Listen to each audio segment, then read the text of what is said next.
lead into the black hole of opaque algorithmic pricing. By whom? By Len Sherman, a warrior, a man who fights for the drivers. So great picture here: uncertainty, Uber, rider price going up, driver pay going down, airline prices question mark, hamburger prices question mark, and they're all being sucked in to that algorithmic pricing AI devil, actually. During Delta Airlines' earnings call earlier this summer, company President Glenn Howenstein made a passing comment about promising test results from Delta's growing use of AI-driven pricing algorithms on U.S. domestic flights. Investors cheered, sending Delta stock 12% higher by the end of the day. But alarm bells went off in other camps. Newspaper headlines soon captured visceral consumer fears of price gouging, prompting 3 U.S. senators to demand congressional hearings about Delta's new business politics. Wendy's faced similar backlash a few months earlier when its CEO Kirk Tanner announced plans to post dynamic prices on electronic menu boards, sparking outrage from consumers who feared having to pay more for their peak lunch hour hamburger fix. Wendy's quickly walked back Tanner's comment, issuing a statement that dynamic pricing is different from surge pricing, further clarifying that we didn't use that phrase, nor do we plan to implement that practice. Tanner resigned his position a few months later. Right? So in a span of a few days, Wendy's went from an onslaught of attention to its plans for dynamic pricing to internet memes galore to backtracking. While Wendy's and Delta were taking considerable heat in the business press and halls of Congress, Uber largely avoided opprobrium, despite unabashedly incorporating surge pricing into its business model from the company's inception, and more recently implementing the largest known application of AI-driven algorithmic price discrimination on both sides of its marketplace. Why has Uber largely avoided condemnation despite perfecting algorithmic pricing policies at an unprecedented scale over the past 3 years that have increased rider prices, decreased driver pay? See, he fights for us. And sharply increased Uber's profits, putting the company on track this year to generate nearly $10 billion in free cash flow. Primer on price discrimination. To understand the dynamics behind the growing use of price discrimination, when it's most likely to work to a company's advantage and where greater regulatory scrutiny may be warranted, it's important to clarify some economic terms. The underlying concepts aren't complicated and help explain what's behind the prices we see in everyday purchases.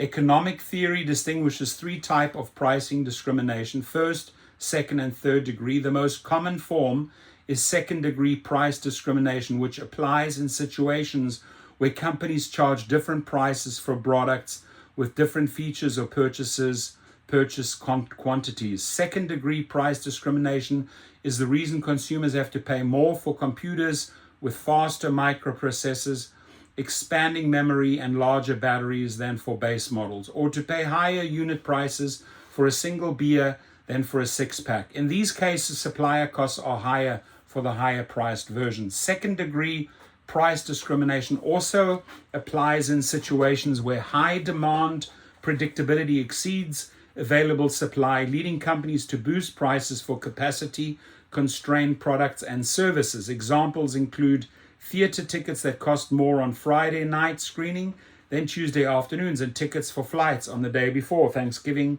carrying hefty price premiums. Another variation, called dynamic pricing, occurs when prices change significantly and unpredictably, reflecting intrinsic marketplace volatility.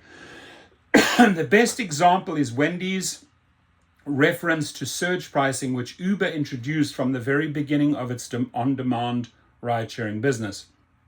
The key characteristic of second-degree price discrimination is that customers reveal their willingness to pay by the choices they make from the seller's product portfolio and laddering pricing schemes, rather than sellers segmenting buyers into different groups that are charged different prices for the same product. In other words, in second-degree price discrimination, consumers get to decide on their terms what they're willing or not to pay on a level playing field where every consumer is treated equally. In contrast, third-degree price discrimination involves situations where a company charges different prices for the same product to different groups of consumers based on a company's belief that certain consumer characteristics like age, senior discounts, location, country, or status students serve as good proxies for a group's ability and willingness to pay. For example, college students with a EDU email address get free access to Microsoft Office 365 software bundle, while others pay $70 to $100 a year. It's actually $129.95. Mine just renewed. And Netflix charges basic plan subscribers in India a monthly fee of only $2.40 compared to $8 in the United States. Damn! Third-degree price discrimination is widespread and generally accepted by consumers who take solace in knowing what a price differentiating criteria are, and that every qualifying student, senior, or selected city resident is charged the same price for comparable products. That leaves first-degree price discrimination, where companies use sophisticated algorithms that go well beyond crude proxies to set prices as close as possible to each consumer's willingness to pay, and where possible pay the minimum any supplier is willing to accept for each transaction. In theory, with first-degree price discrimination, every consumer and supplier could see different prices on every transaction.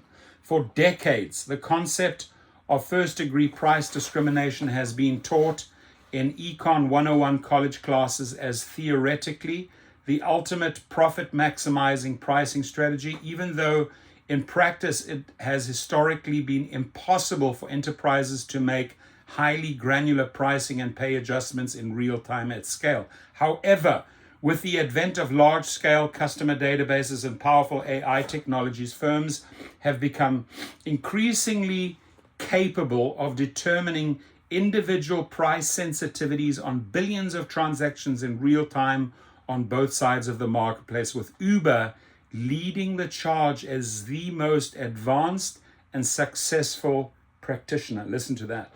As any frequent rider or driver has likely noticed, Uber's prices and pay rates tend to vary significantly from trip to trip. Even in the absence of unusual supply-demand conditions, recent research confirms that the variance in Uber's rider prices and driver pay per mile has significantly increased since the company introduced algorithmic upfront fare policies in 2022. Even though the company's surge price adjustments have declined sharply over the same period. In other words, Uber is increasingly finding opportunities to raise prices and or lower driver pay for individual riders and drivers, driving a remarkable financial turnaround in the company's free cash flow.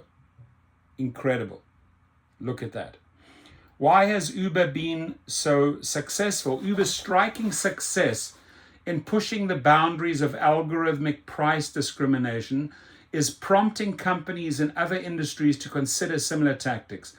It is this important to understand why Uber has been successful while largely avoiding the visceral blowback Wendy's and Delta Airlines recently experienced. The answer lies in key differences in the characteristics and histories of these companies. Uber enjoys an extraordinarily attractive rider and driver value proposition, allowing it to tap significant consumer and supplier surpluses, i.e. the ability to selectively raise prices and cut driver pay from one-size-fits-all levels for riders and drivers with varying price sensitivities. As a proof point, Uber has been able to achieve increased rideshare demand and driver supply over the past 3 years, despite rising rider prices and declining driver pay. Listen to that. Uber also enjoys considerable pricing power, leveraging its roughly 75% rideshare market share in the most US cities. In contrast, Wendy's and Delta's US market shares are less than 3% and 20% in their respective industries, making them more vulnerable to customer price resistance and strong competitor response. Moreover, Uber's price and pay levels are considerably less transparent and more difficult to track than in the airline and fast food industries. The rideshare sector is inherently less price sensitive than most other businesses. On the demand side, rideshare trips often involve inflexible, spur-of-the-moment, urgent mobility needs for relatively low-priced transactions with few practical alternatives, for example, getting home at 2 a.m. bar closing time. On the supply side, despite cutting pay rates, Uber has been able to recruit adequate driver supply from a large and growing pool of precariat gig workers who often lack viable alternatives to meet their primary or supplemental income needs. In contrast, airline trips are expensive and usually planned well in advance with widespread access to price comparison tools, for example, Booking.com, Google Flights, Kayak, that limit any airline's ability to unilaterally raise prices. In the fast food sector, Wendy's tends to cater to lower income consumers.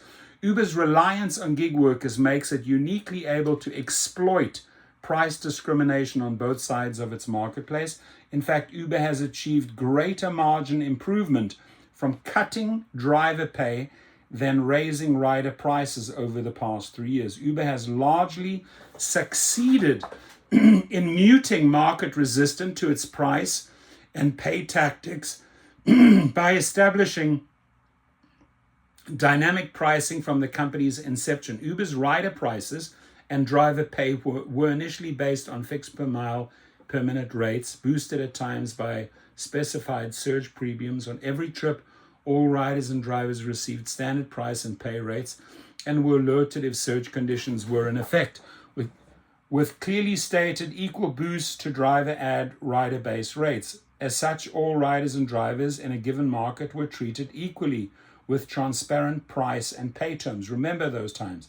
Over time, however, Uber steadily weakened the transparency and equitableness of its price and pay policies. In 2016, Uber decoupled US rider prices from established per minute and per mile rate cards, meaning they could charge riders a premium price on any trip without necessarily sharing the increased fare with drivers. 6 years later, Uber also eliminated established driver pay rates in most US cities, meaning that rideshare prices and pay were now largely decoupled from trip distance and time. Under its 2022 upfront pricing policy, on every trip, Uber became free to charge whatever price it believed the customer would be willing to accept while paying the lowest fare that any nearby driver would take, unlocking a substantial and sustained increase in Uber's profitability at rider and driver expense. The structural characteristics of the rideshare business thus give Uber an ideal platform to exploit price discrimination on both sides of its marketplace, and its slowly evolving business policies inured the market to steadily eroding price and pay transparency. In contrast, when Wendy's suddenly announced plans to move from its age-old practice of displaying static prices on printed signs for all to see to mysterious algorithmic prices on digital menu boards in an era of high food inflation, they unleashed a tsunami of protest. In the airline industry, although dynamic pricing policies were first introduced 4 decades ago, Delta's announcement to introduce AI-driven algorithmic pricing adjustments proved to be a bridge too far for many consumers and politicians. How algorithmic pricing unlocks Uber's profits at rider and driver expense. To better understand how Uber exploits upfront pricing to enhance its profitability, it's useful to compare how constrained and rigid Uber's previous revenue model was with the flexibility the company now enjoys with upfront pricing. To do so, I analyzed the trip history of a power driver who has driven full-time for Uber since 2018, completing over 30,000 trips during this period. Further details on the data sources and methods for this analysis can be found here, and I'll leave the link underneath. The figure below displays the results of a regression model on 2,128 UberX trips completed by the profile driver in 2019, linking rider price and driver pay to basic rideshare trip characteristics, distance, travel time, and whether surge pricing was in effect. The results illustrate that Uber's riders price and driver pay policies in 2019 were formulaic and highly predictable. One need only apply the prevailing price and pay rates in effect in 2019 to distance and travel and time for any trip, add in the prevailing surge bonus, if any, and with 98% accuracy predict the actual trip price and pay. Now, let's compare what these regression results look like for the profile drivers 5,548 UberX trips in 2024, displayed below. Since upfront pricing, Uber clearly has considerably more flexibility in setting rider pricing and driver pay than can be explained by basic trip characteristics. While trip time, distance, and surge bonuses still play a role, these characteristics now explain only 77% of the observed upfront price and pay levels. Upfront pricing has thus given Uber considerable wiggle room to maximize profits by algorithmically adjusting prices and pay on every trip for reasons that are opaque to riders and drivers. Uber exploits its flexibility to increase its profits at rider and driver expense, as shown in panel 1 of the figure below. In 2019, 86% of Uber's trips were within 10% of average price and pay levels, i.e., the formulaic price and pay for given distance, time, and surge bonus level. These trips yielded an Uber take rate of 38% and accounted for 87% of the gross profit Uber earned from all UberX trips by the profile driver in 2019. Standard predictable price and pay levels were clearly the norm before Uber's shift to upfront pricing. In contrast, in 2024, only 22% of the profile drivers'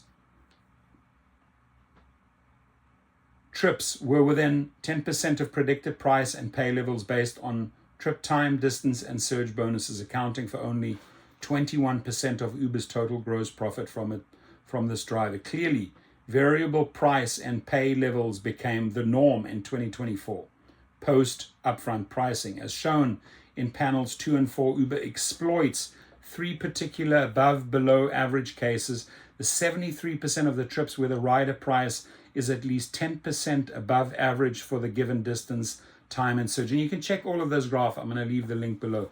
Driver pay is at least 10% below average, or both, to generate almost 80% of Uber's total gross profit earned by the profile driver, confirming that the price and pay flexibility has been a key driver of Uber's profit improvement.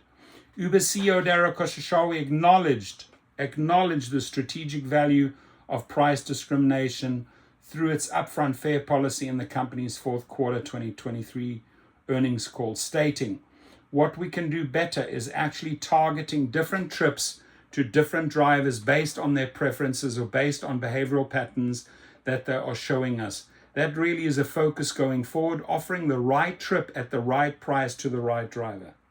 Listen to that. That really is a focus going forward, offering the right trip at the right price to the right driver. And I would say that the nature of upfront fares, you've gone from just flat time and distance to now kind of point estimates for every single trip based on the driver. It accrues to players who have the kind of data skills and the amount of data that we have. Consumers and drivers hate first-degree pricing discrimination. Consumers' reaction to first-degree price discrimination have been widely studied and well documented for years. Perceived unfairness: customer widely believes it is unfair for companies to use personal data to adjust prices and pay. Transparency: a lack of transparency about who pays or who is paid What, based on unknown factors, intensifies negative feelings and distrust? Privacy. Price discrimination policies require surveilling, storing, and constantly analyzing sensitive personal data.